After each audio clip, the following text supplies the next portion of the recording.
જનો ખરેખર તમે ને આપણે ખૂબ જ ભાગ્યશાળી છીએ કે આવા અત્યારે અતિ આધુનિક સમયમાં પણ તમને ને આપણને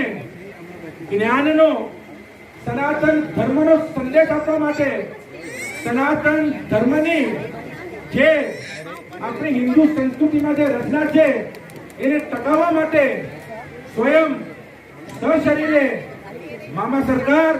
બાપુશ્રી આપણા આંગણે પધાર્યા છે. વાલા જ્ઞાતિજનો ખરેખર તમે ને આપણે ખૂબ ભાગ્યશાળી છીએ, કારણ કે સંતોએ કીધું છે કે એક ઘડી આધી ઘડી आधी में पुनियाद तुलसी संगत साध की संत की हरे कोटि अपराध. वाला ज्ञातिजनो આજે આપણને મામા સરકાર દ્વારા આમ તો શાસ્ત્રમાં કીધું છે કે આપણે 10 વર્ષ 15 વર્ષ 20 વર્ષ આપણને ગિરનારમાં કે કોઈ જંગલમાં ભક્તિ કરવા જવું પડે અને એ પછી આપણને જ્ઞાનની અને ભક્તિની વાતો, મોક્ષની વાતો અને અનુભૂતિની વાતો સમજમાં આવે. પરંતુ શ્રીમદ ભાગવતમાં અને ભગવતમાં કીધું એ પ્રમાણે ફક્ત કળિયુગમાં 4 યુગ થઈ ગયા, એમાં પણ ફક્ત કળિયુગમાં હરિનામ સંકીર્તનથી, હરિનામ ભજન કીર્તનથી,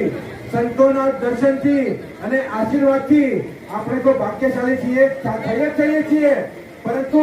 તમારી મારીને 71 પેઢી પણ ભાગ્યશાળી થઈ જાય છે. વાલા જ્ઞાતિજનો આજે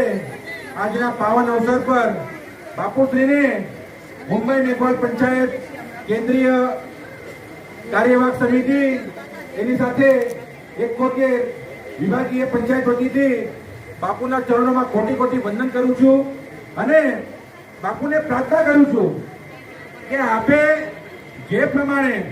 સનાતન ધર્મની અને આપણા હિન્દુ ધર્મની રક્ષા માટે મુંબઈમાં વારંવાર આગમન કરતા રહો છો, તે જ રીતે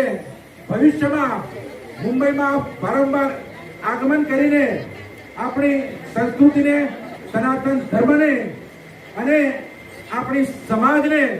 પ્રવૃત્તિના માર્ગે અને ભક્તિના માર્ગે લઈ જશો એવી પ્રાર્થના સાથે અસ્તુ અસ્તુ અસ્તુ.